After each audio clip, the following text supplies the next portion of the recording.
Hi, this is Dan Heisman. We're continuing with our series of YouTube videos to help you improve your chess game. Today we're going to look at an aspect of critical moves. A critical position is one that makes a big difference in the outcome of the game. For instance, if you have a position where one move wins and every other move loses, it's critical that you find that move so that you can win the game, otherwise you're going to lose. That happens a lot in the endgame. There's basically two types of critical positions. One is the ones that we all recognize fairly easily, which are positions that are complicated. Complicated positions are almost always critical because there's usually a big difference in complications on how well you play them. And I think most people recognize when the games get complicated. Some of them don't slow down like they should, but at least if I said to them, is this a critical position or not, they would say yes, no matter what their time management was. So in today's video, we're going to look at the other types of critical positions, which are the critical strategic positions. During the game, you're going to have to make some critical strategic decisions, and sometimes it's very critical what you decide. So let's take a look at some examples of that. In our first example, we have the should you open or should you close the position. This position is a modified hippopotamus, modern hippopotamus, where black is moving all his pawns to the third rank except for his F and his C pawns. And in this opening, if white doesn't move more than two central pawns, if he keeps his C pawn and his F pawn back on the second rank, then white has a little bit of a problem that he can't really break through. And what black's hoping he'll do is push one of the center pawns so that black can lock the position and then attack on the flank where he has some space advantage. So for instance here, white's decision to lock the center with, let's say, e5 would allow black to play d5, and after white moves the bishop back, then he could break up the center with c5 with a good kind of French position.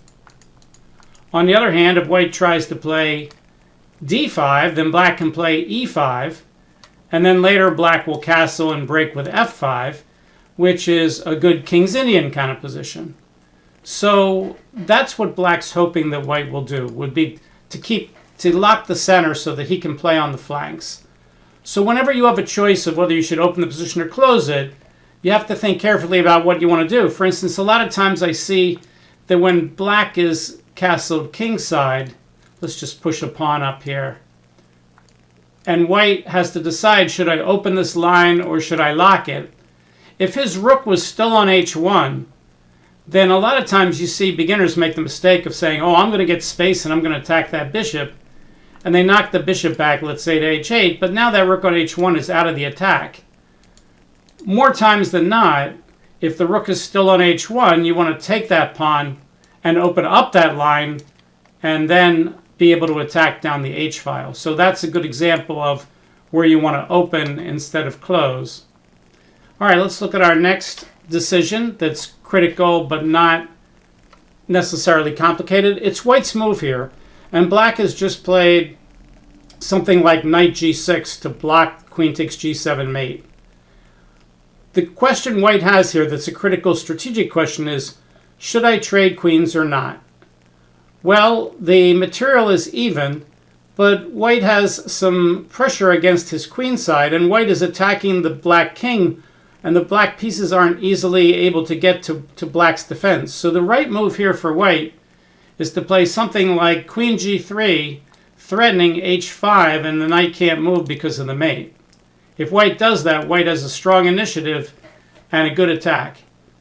White realized that he didn't want to trade queens here, but he made a kind of a silly decision and said, I don't want to take his queen, so I will just do something else. And he played a move like h5.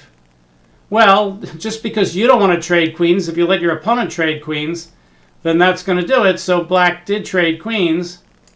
White took, and then black did something like knight to e7, and black ended up winning the endgame. So this was a strategic decision that was critical. White had to keep the queens on the board to have a good middle game because his endgame is at best even, if not worse. But his middle game is quite superior here, and the way to do that is to play queen to g3. So here the strategic decision was trade queens or not. And in this case, it was critical that white not trade queens, but unfortunately, by playing h5, he allowed black to trade off the queens. Let's go to our next example. All right, to trade rooks or not, to go into a king and pawn endgame. The general rule is you never want to go into a king and pawn endgame unless you're absolutely positively sure that you're going to get what you want. So here, rook and pawn endgames are hard to win, even if you're up a pawn. So white should keep the rooks on the board and play a move like rook to c2 and kind of do nothing here. Instead, white said, oh, my king is closer to his pawns on the queen side. I will trade rooks and I should be able to get a draw. Well, that's a disastrous decision going into a king and pawn endgame where you haven't actually calculated it. Let's let Stockfish play for both sides after that move just to show you. So I'm going to turn on the engine and I'm going to play rook d1 question mark. Rook takes, Stockfish says b5, king c2, king f6, king c3, king e6, h3, king d5, gives king b2. Stockfish realizes it's hopelessly lost. King d4, king c2, c4, a4, c takes b3 check, king takes b3, b4, creating a protected passed pawn that white can never get around. g4, trying to desperately trade off all the pawns. h5, the principle of symmetry, making sure white doesn't have anything asymmetric where he can trade things off. g5, h4, king a2, king e4. You get the idea, trivial win. Okay, so rook to d1, disastrous. Going into a king and pawn endgame, well, it was critical that you not trade rooks here. It's not very complicated. This is not a critical position that's complicated. There's not a lot of tactics here. It's simply a decision whether you want to trade rooks or not. And trading rooks is absolutely incorrect. Doesn't mean white can draw the position. In fact, you see Stockfish is even offering rook to c4, and then it's saying that black in this position should not trade the rooks, but it says black, if black doesn't trade, then he's winning. I would just play rook to c2. Stockfish says black has good winning chances anyway, but don't make it easy for him. All right, let's turn that off, and we'll go back to our next example. Okay, I think it's this one. All right. The question is, when and where should you attack? That's a critical decision.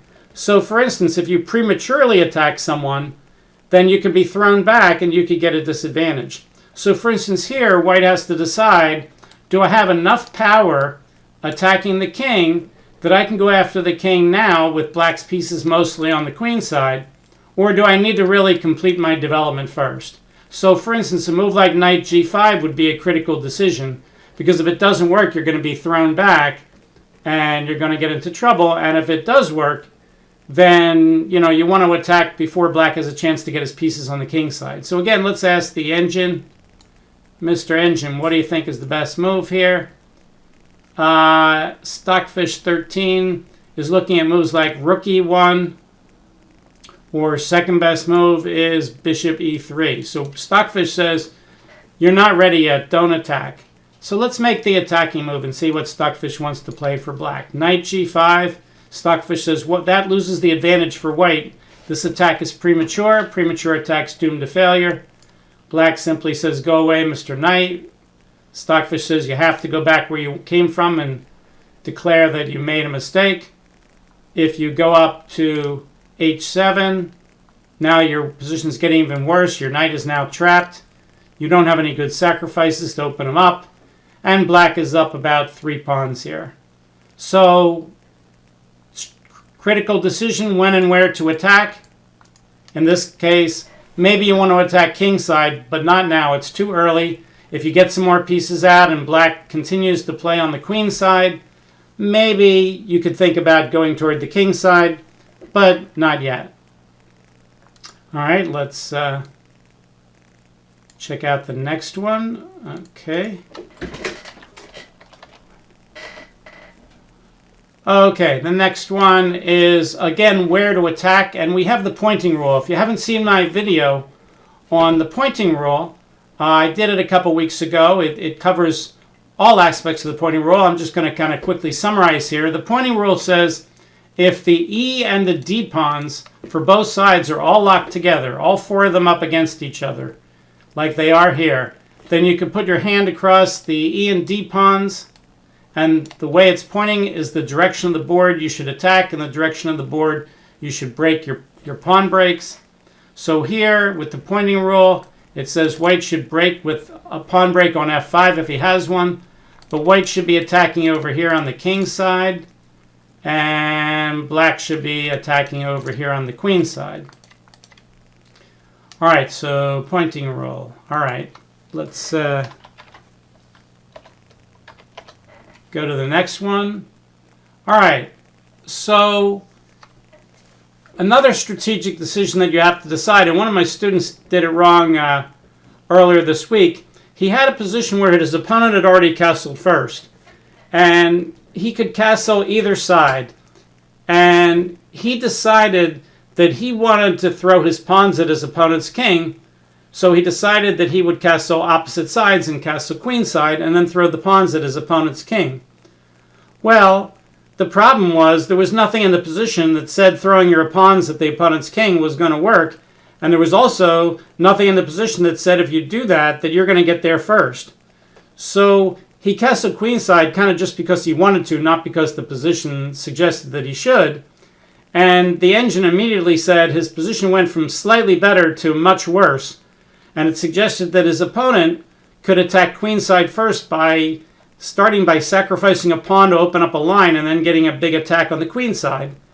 And the engine immediately was seeing that my student's castling queenside was a giant strategic mistake. It wasn't that complicated a position. Again, we're talking about critical positions that are not just complications.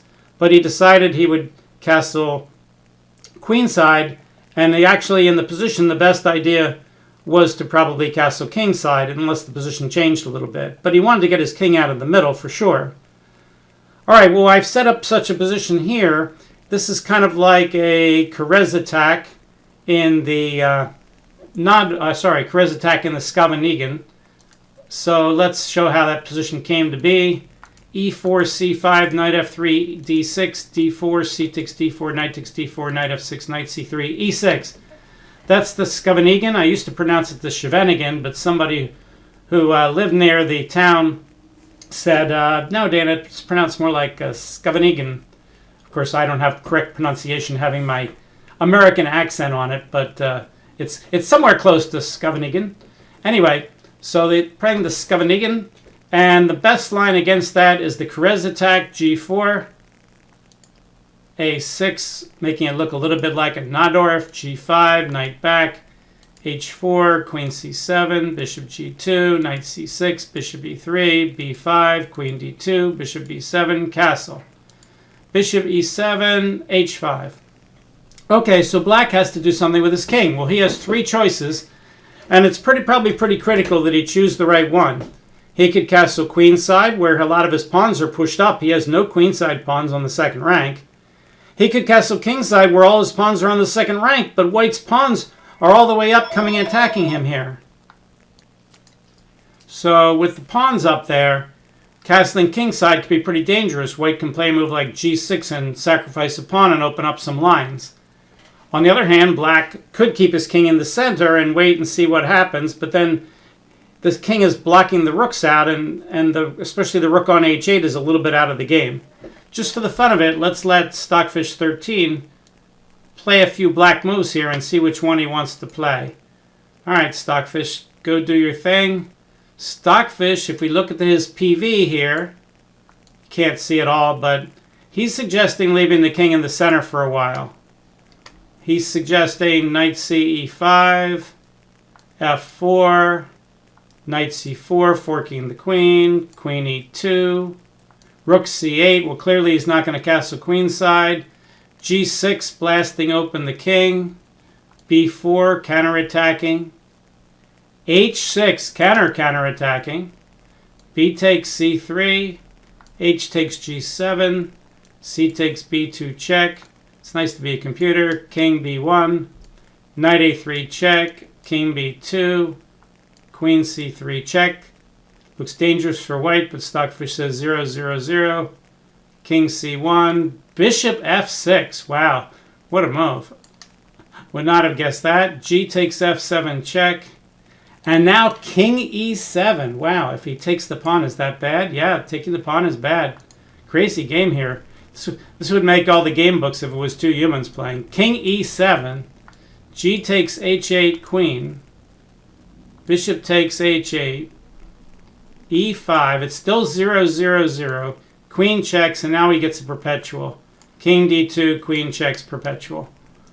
Okay, so the answer in this one, if we go back to the position that we originally started with, which was the position after h5, Stockfish thought the right answer was leave your king in the middle. Well, that's not usually the case. We have a principle that says castle early and often, and this is actually an exception to what you want to do. Normally, you got to get your king out of there one way or the other, but of course not always. And in French positions, occasionally you keep the king in the middle, and in this one, it's kind of a rare position where you do too. But normally, if you're not a very good player and you're losing a lot of games, doing what Stockfish did here and leaving your king in the center can be disastrous. The most important move in most openings is castles, because it's the only move that gets two pieces going where you want to, and it also takes your most important piece, your king, and gets him out of the line of fire in the middle. So despite this example, I see so many of my students that they delay castling, they delay castling, and they delay castling, and we have a little talk where I say, I don't think you want to do that. And a lot of them delay castling way too late, and then they regret it. So you want to castle early in chess. You know, if you get to be a really good player and you're Stockfish and you're 3,500, you can leave your king in the middle when you think it's the best move. But when you're learning how to play, you really want to castle. All right, I think we have a couple more examples of critical positions that are not complicated. Okay, so here's a position where white is up the exchange and a pawn, and the question is, should white just passively try to save his pawn with a move like rook b3, or should he trade off the rook for the knight and go into a king and pawn endgame where he's up a pawn, which would be the easiest way to win? So you have to adjust your material thinking for the situation. In this situation, normally you hate to give up a rook for a knight and get nothing else for it, but here what would be left on the board would be an extra pawn. So let's play it that way. Let's see what happens if white decides to sack the exchange. He plays rook d3 to save the pawn. Black moves the king out so he could take the pawn. White says, let's just trade. Black takes, and now white plays king to d3 to keep the black king out of c4. And here, black's pretty much dead lost. For instance, if he plays g5, white can just play f4 and create a passed pawn. If he plays king to e5, then white will still create a passed pawn. White can play, he could play f3 first. And if g5, he can play, well, let's see. If I play king e3 and he plays king d5, can I race with him? I think I can. Pawn takes, king there, pawn there. Yeah, so for instance, king here, threatening f4. If king d5, f4, pawn takes. And now if the king goes back, it's hopeless. We've shown why this is hopeless. If you haven't seen my video, king and 5 pawns against king and 4, going back here is hopeless. So black could try to run with him, but it's not going to work. White's going to queen first. f8 queen, pawn up. And now white has several ways to win. The easiest way here is not to sacrifice the queen for the pawn, because then by the time you get this pawn, his king could get back and maybe draw. If this was a knight pawn, it would be, you could sacrifice the queen for the pawn. Here, it's better to just force the king away, do it the normal way, check him, make him go here, bring your king closer, trivial win. Let's say he goes out of the way, then you can, well, lots of ways to play this. I think king c3 looks good. And now black's kind of in trouble if he pushes the pawn. Then white just plays queen check. king back. And now there's no stalemate here, so I can just go after this pawn. If he runs the king, I take check, and I checkmate him. So that's a way to do it. All right. And, okay, we're going to look. So in this position, let's go back and ask the engine. So rook d3, king e5, rook takes d5, king takes, king d3. Mr. Stockfish, you agree with me? Complete win. Stockfish says, oh yeah, +7. Looks a little further. He's going to get up to +8. Eventually you'll see a queen, +9. So in this position, you have to adjust your material thinking for not just how much are you losing if you give up a rook for a knight, but what's left on the board if you should do that. And in this case, your strategic thinking has to be not just what's being traded, but what's left on the board. Okay, so here, rook to d3 is the easiest way to win if you understand these. If you don't understand these kind of endgames, I highly suggest my video, King and 5 pawns against King and 4, and then go practice those kind of endgames against an engine. And if you should be able to win every time if you have a solid pawn advantage like that. So practicing those endgames is a really good way to get your technique better so that you don't get afraid to trade off when you're winning. Okay, so I think there's one more. Let's go here and one more. So again, our subject today is strategic critical moves that are not complicated. They're just strategic. All right, let's go forward here. All right, so here's a combination strategic and tactical issue. Black has just played b5. White could just move the bishop and save the bishop. But he has a little bit of problem that if he moves to b3, black can play b4, removing the guard on the e4 pawn. So bishop b3, e4. If knight back, then knight takes e4 is possible. So white should consider sacrificing here. And he has lots of ways to sacrifice. He could play bishop takes e6, f takes e6, knight takes e6, and he's gotten rid of 2 center pawns, and his knight is a monster, and the black king can't castle. He could play knight takes, pawn takes, bishop takes, when he doesn't give black the bishop pair, and he still opens up black's king. That's not usually as good. Or he could play the thematic sacrifice on this pawn, hitting the d pawn a 3rd time with a knight. So he could play knight takes, pawn takes, knight takes. The problem is when he takes with the knight, black can first trade queens, and that gets rid of some of the white's attack.